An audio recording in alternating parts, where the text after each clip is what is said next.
네, 박앤장 토론사무소 계속 이어가겠습니다. 유튜브로 강지현님, 박앤장 토론사무소 좋네요. 라고 이름 좋다라고 해주셨습니다.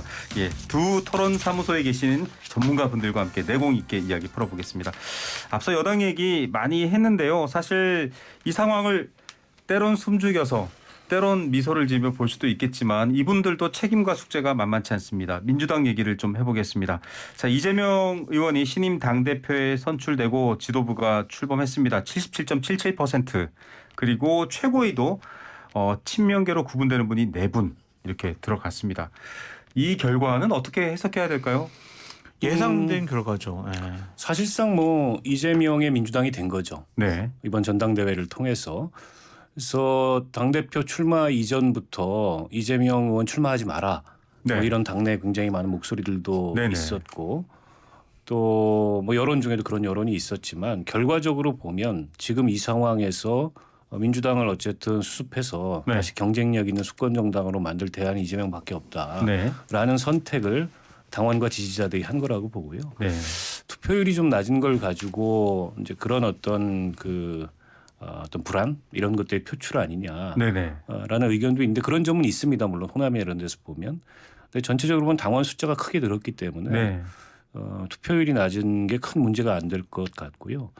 이제 과제는 이재명 의원이 사법 리스크를 안고 있는데 네. 그걸 넘어서서 또 이제 그 당내에서 여러 가지로 지금 문제가 제기되고 있는 이른바 이제 강성 지지층 중심의 네.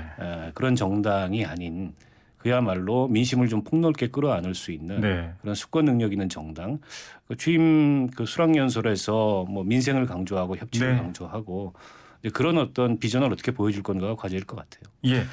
정리를 잘 해주셨고요. 저는 국민의힘과 대통령과의 협치보다 당내 협치가 당내 통합이 훨씬 더 중요할 수도 있다. 네. 그래서 상징적인 이제 여러 가지 모습들이 이제 필요해요. 네. 지명직 최고위원을 누구 할 것이냐. 네. 그리고 끝까지 경쟁했던 박용진 의원에 대해서 어떻게 대할 것이냐. 네. 중하위 당직자, 사무총장, 민주연구원 원장 이러한 중요한 중하위 당직자들을 개파 합의를 좀 할 것이냐. 네. 아니면은 좋아. 이번에 그냥 우리가 당을 장악했으니까 다 장악해버리자라고 갈지 이 부분을 좀 주목해서 볼 포인트다라고 말씀드려요. 예, 과거 정치에서도 이렇게 만들어졌다가 또 전혀 또 새로운 당으로 바뀌어 나가기도 하고 이런 상황이 있습니다. 앞서 좀 통합과 확장성 얘기를 좀 여쭤보고 싶은데요. 네. 고민정 최고위원도 그렇고 장경태 의원도 그렇고 저희가 그 후보군들하고 인터뷰를 많이 했습니다. 왜 이렇게 이재명 득표율이 강하냐라고 했을 때 그분들이 꼽은 단어가 개혁, 추진력 이런 느낌들을 꼽았어요. 근데 그게 사실은 강성 지지 이런 측면하고 어느 정도 이미지가 맞물려 있는데 앞서 당내에도 얘기하셨지만은 또 대정부 관계도 그렇고 확장성을 갖는 것과 선명하고 확실한 추진력 개혁 성향을 갖는 것 언뜻 보면 이게 공존이 안 되는 거 아닌가요? 잘 어려운 거 아닌가요? 꼭 그렇지는 않죠. 저는 동시에도 가능하다고 보는데 이재명 의원이 그동안에 이제 평가를 높게 받은 건 어쨌든 일을 잘한다. 네. 그리고 선명하다. 이런 네. 거지 않습니까? 근데 어느 위치에서 그런 일들을 했냐면 자치단체장의 위치에서 그렇죠. 구호도 했어요. 그렇게 나왔었고요. 그리고 이제 집행 권한을 갖고 있는. 네. 그러나 이제 정치는 이재명 의원도 물론 이제 자치단체장도 정치지만 이런 국회의원으로서의 활동, 또 네. 당의 대표로서의 활동은 처음이란 말이죠. 네. 그러니까 이전에 자치단체장으로서 보여줬던 그런 추진력이나 집행력이나 성과를 만드는 능력과는 또 다른 능력이 필요한데 그게 말하자면 이제 통합력이고 확장성이고 이런 거지 않습니까? 어쨌든 당대회가 끝났기 때문에 어떤 식으로든지 당대회에서 경쟁을 했던 네. 그런 상처가 남아 있을 거예요, 당내에. 그걸 치유하기 노력이 저는 필요하다고 보고 그건 앞서 이제 장성철 소장도 얘기했지만 네. 인사나 네네. 이런 걸 통해서 통합의 의지를 보여주는 게 중요하다고 생각하고요. 예. 그저께 이제 양산에 가서 문 대통령 만났는데 네. 그것도 중요한 제스처지만 그보다 좀 실질적인 조치들이 좀 필요하지 않을까 싶고 일각에서는 공천학살 우려 이런 것도 나오는데 그런 우려가 없도록 이른바 이제 시스템 공천이나 이런 걸 제도화함으로써 네. 당내 그런 불안을 좀 씻어내야 된다고 보고 그리고 더 크게 봤을 때는 지금 국회 일당이잖아요. 네. 야당이긴 하지만 국회 일당으로서 이제 어떤 이 협치의 성과를 낼 거냐. 물론 야당이 네. 무조건 뭐 정부안 일에 협조만 할 수 없습니다. 틀린 네. 거는 견제하고 싸워야 되겠지만 네. 그건 뭐 이재명 대표가 심사에서도 얘기했죠. 네. 잘하시는 일이니까 네. 문제는 어떤 성과를 만들 거냐 네. 이거인 것 같습니다. 제일 큰 성과는 오늘 윤석열 대통령과 통화를 했죠. 네. 그래서 빠른 시일 내에 한번 만나자. 당이 얘기했잖아요. 안정되면. 네. 그러면 영수회담을 통해서 어떤 성과를 이뤄내느냐. 아, 네. 윤석열 대통령에게 무엇을 요구하고 무엇을 받아낼 수가 있느냐. 네. 그것도 하나의 큰 성과라고 보여져요. 예. 외부적인 성과는 그거라고 보여지고요. 기본적으로 정기국회를 눈앞에 두고 있잖아요. 네. 윤석열 대통령과 만나면 정기국회 때 윤석열 정권이 요구하는 법안이라든지 네. 아니면 예산이라든지 이런 부분을 어떻게 적절히 견제해 나가면서 협조할 건 협조하느냐. 그것도 상당히 문제고요. 결국에는 우리가 항상 얘기를 하잖아요. 네. 이재명 당대표의 사법 리스크를 네. 이재명 당대표와 민주당은 어떻게 그 장애물을 넘어갈 것이냐 여러 가지 좀 봐야 될 포인트들이 좀 많은 것 같아요. 예. 그래서 아직까지는 이재명 당대표가 조기에 당대표로서 역할에 잘 착근할 수 있을 것이다. 이렇게 보기에는 조금 무리가 있어 보입니다. 그 이제 영수회담 제안도 하고 협조할 거는 나서서 먼저 협조하고 싸울 건 마탱이나 민주주의를 위협하는 건 싸우겠다라고 했지만 이렇게 협치를 얘기했는데 뒤에서 최고위원들은 왜 김건희 여사와 연관되어 있는 국정조사를 얘기하느냐 이거 뭐 화전양면술 아니냐 이렇게 비판을 하더라고요. 못 믿겠다 이 얘기잖아요. 근데 그런 걸 다 좋아요. 좋은데 영수회담 해가지고 참 분위기도 참 좋게 됐어요. 네. 그런데 검찰에서 기소했어요. 아 이쪽도 마찬가지로 못 믿겠다. 그러면은 이것이 모든 것이 다 그냥 흐트러져요. 그냥 네. 엉망이 돼버리는 거죠. 그러니까 그러한 거래의 하나에 본인들이 갖고 있는 카드로 생각해서 자 김건희 여사와 관련해서 특검하자. 네. 또 국정조사도 하자. 네네. 그런 카드를 갖고 있는 거죠. 그래서 여차하면은 그 카드를 국회 내에서 실현시키겠다라는 건데 과연 이러한 것들이 이재명 후보 당대표에게 다가오는 사법적인 리스크를 막을 수 있는 방패막이가 될 것인지는 네. 솔직히 좀 회의적입니다. 영수회담을 해서 좀 이른바 사법 리스크 해소라든지 그런 분위기라는 어떤 성과를 얻어낼 수 있을까요? 어떻게 보십니까? 글쎄요. 근데 뭐 윤석열 대통령이 검찰총장 출신이고 어쨌든 법과 원칙 이런 거를 중요한 가치로 생각하는데 네. 지금 이재명 의원에 대한 수사를 정치적 거래의 대상으로 삼을까? 저는 그건 아닐 것 같아요. 그리고 또 그게 정치적 거래의 대상으로 등장하는 순간에 굉장히 이제 시끄러워질 것 큰 리스크가 같고요. 될 수 있죠. 지금 이제 김건희 여사에 대한 국정조사 특검 저는 뭐 야당으로서 할 수 있는 얘기고 이제 정치 공세의 소재는 된다고 보는데 실제 국회에서 그거를 이제 다수 의석으로 관철시키려고 한다면 여야 관계는 또 급냉되고 강대강 발전되죠. 대결로 갈 텐데 네. 사실은 김건희 여사에 대한 의혹이 뭐 국민적 관심사이기도 하고 의혹인 건 맞지만 그게 국정의 문제는 아니잖아요. 네. 근데 이게 어쨌든 대통령 부인이긴 해도 어쨌든 개인인데 네. 그 개인에 대해서 국정조사를 하고 특검을 한다는 게 과연 이게 그 국민들이 보기에 납득 가능한 이제 그런 그 방안이냐에 대해서 저는 조금 신중할 필요가 있을 것 같고 네. 자칫하면 이제 과유불급이라는 평가를 좀 받을 수 있다고 보고요. 물론 진상을 규명하기 위한 노력은 해야 됩니다. 그거는 네. 이제 다른 뭐 절차를 통해서든 지금 검찰 수사도 미진하지만 네. 끝난 건 아니고 그리고 국회에서 뭐 국정감사나 그런 다양한 수단들이 있잖아요. 네. 근데 그걸 뛰어넘어서 이걸 이제 이 국정의 핵심 현안으로 끌고 들어와서 국정조사 특검을 하겠다 이러면은 사법 리스크 물타기 아니야?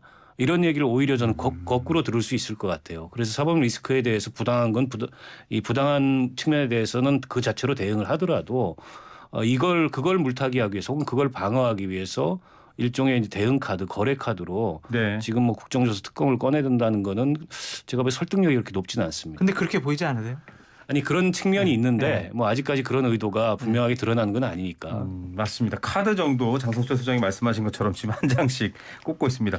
영수회담 성사 가능성 어떻게 보십니까? 대통령의 워딩이요. 당이 좀 안정되면 뭐 보자 이 말이었거든요. 근데 이제 국민들에게 알려진 것은 이제 빠른 시일 내에 좀 네. 만납시다라고 했기 때문에 어쨌든 국민의힘이라는 당이 언제 안정될지도 모르는 상황이고 네. 또한 이재명 당대표 같은 경우에 만약에 국민의힘에서 비대위원장을 새로 뽑아서 국민의힘 비대위원장과 함께 만납시다라고 하면 네. 그걸 안 받아들일 가능성도 높죠. 네. 이재명 당대표는 지금 나는 윤석열 대통령과 맞설 수 있는 유일한 야권의 사람이야라는 이미지를 주고 싶어하는 건데 네. 원오브댐으로 하자 그러면 안 할 것 같아요. 네. 그래서 대통령께서 오늘 어떤 단서 조건을 달았지만 끊임없이 민주당 측에서는 영수회담 하자라고 요구할 것 같아요. 예. 그것에 대해서 정기국회 때 협조를 많이 받아야 하는 윤석열 대통령으로서는 어쩔 수 없이 받아들일 수밖에 없는 것으로 보인다라고 예. 생각이 듭니다. 뭐 민생을 내세웠습니다만 앞서 말씀하셨던 것처럼 대구 경북권에서 이 더불어민주당 전당대회 때 득표율이 높은 것을 보고 윤석열 대통령에 대한 거기서도 이제 지지율에 대한 여러 가지 어려움이 나오니까 이재명 이제 당대표죠. 당시 후보의 상대적인 어떤 그런 이렇게 대립 구도로서 지지를 한 것 아니냐. 즉 말씀하신 그림을 지금 민주당이 좀 그리고 싶어 하는 것 아니냐. 근데 대구 경북 민주당 당원이 뭐 얼마나 되겠습니까? 네. 분모가 작기 때문에 그건 이제 큰 의미는 없는 것 같고요. 물론 이제 그 원내 일당의 대표가 됐기 때문에 네. 당연히 대통령하고 영수회담을 하고 싶을 겁니다. 그리고 이제 대통령급으로 이렇게 어떤 본인의 위상을 올려서 전국의 주도력을 가져나가겠다. 이제 이런 포석인데 윤석열 대통령뿐만이 아니라 역대 모든 대통령들은 영수회담을 싫어해요. 네. 왜냐하면 자기가 야당 대표급이 되잖아요. 그러면. 그렇죠. 그래서 과거에도 물론 영수회담을 안 한 건 아닌데 네. 김대중 전 대통령이 좀 비교적 많이 하신 많이 편이고 하셨죠. 그 뒤로는 거의 뭐 드물었어요. 문재인 네. 대통령만 하더라도 같이 만났죠. 같이. 그렇죠. 아니 한 번 만났어요. 여야 대표회담. 홍준표 대표를 딱 한 번 단독으로 문재인 만나준 대통령이 적이 있어요. 그랬던가요? 딱 한 번 만나준 네. 적이 있어요. 그래서 이번에도 아마 여야 대표회담으로 지금 대통령실에서는 받은 것 같은데 아마 뭐 이재명 대표나 민주당 쪽에서는 이제 그건 좀 모양새가 안 나온다. 더군다나 비대위이기 때문에 지금 네. 정상적인 지도 체제도 아니고 그렇죠. 근데 그렇게 반응할 가능성이 높아서 이것도 약간의 공방이 있을 텐데 근데 대통령실에서 조금 양보하더라도 이건 해야 됩니다. 그렇죠. 왜냐하면 현실적으로 정기국회 성과를 내려면은 네. 소수 의석이기 때문에 어쩔 수가 없어요. 네. 법 예. 예산에서 뭔가 진전이 있어야 네. 국정과제 밀고 갈 수 있잖아요. 네. 그래서 저는 받고 오히려 당에 지금 내용이 있을 때 이걸 과감히 수용해서 국면 전환을 시도하는 게 네. 저는 오히려 그 더 나은 정치력일 수도 있다고 봅니다. 그러네요. 전국을 오히려 대통령이 다시 좀 정리하고 이끌어갈 수 있는 기회도 되는데 맞습니다. 리얼미터가 22일부터 26일까지 조사해서 29일 날 발표했습니다. 전국 18세 이상 성인 남녀 2,513명을 대상으로 조사한 결과입니다. 자세한 내용은 중앙선거 여론조사 심의위원회 보시면 되는데 긍정평가가 조금 떨어지는 속도보다는 상당히 느립니다만 오르고 있다 이렇게 나오는데 어떻게 보십니까? 한마디씩 해주시죠. 50점 맞았다가 60점 맞은 거를 잘했다라고 하기는 좀 어려운 것 같고요. 부정평가가 너무 높아요. 네. 63%, 60% 이상이라는 거는 이거는 정말 집권 측에 유례 없이 높은 수치잖아요. 네. 이 부정평가를 낮추는데 더 많은 노력을 해야지. 야, 전주보다 긍정평가가 1.4% 올랐구나. 네. 신난다. 상승 분위기로 반전됐어. 우리가 잘하고 있는 거야. 이렇게 만족하다가는요. 더 큰일 납니다. 예. 뭐 추세상 오름세이니까 그렇게 평가할 수도 있는데 근데 뭐 미세하잖아요. 네. 크게 오른 것도 아니고 또 오를 만한 근거도 없어요. 네. 근데 여전히 부정평가가 이렇게 높은 게 훨씬 더 큰 리스크라고 봐야 되고 결국 국민의힘의 내부 상황 저거 정리가 안 되면 그리고 그렇죠. 국민들이 상식적으로 순리대로 국민들이 생각하기에 상식적으로 순리대로 저게 해소가 안 되면 저는 지금의 이 지지율 부진 상황을 극복하기 굉장히 어려울 거라고 봅니다. 고착화될 것 같아요. 예, 고착화될 수 있다. 네. 자, 문자로요. 5874님 두 분 팬이어서 시장 가려다가 안 가고 대담 잘 듣고 있습니다. 너무 감사합니다. 가방끈 짧은 사람이지만 두 분 말씀이 맞습니다라고 하셨고요. 유튜브로도 많은 분들이 얘기 보내주고 계십니다. 자, 저희가 박앤장 토론사무소 오늘 첫 시간을 해봤는데 네. 돌쇠 토론보다 낫다라고. 저는 항상 자부하려면, 박원석 의원님한테 많이 배우고 같이 네. 방송하는 것 자체가 영광입니다. 두 꼭 분이 저렇게 마지막에 접대용 멘트. 네, 두 분의 내공이 정치인들에게도 아주 좋은 인사이트가 되길 바라겠고요. 다음 주에 뵙겠습니다. 오늘 말씀 감사합니다. 네, 고맙습니다. 감사합니다.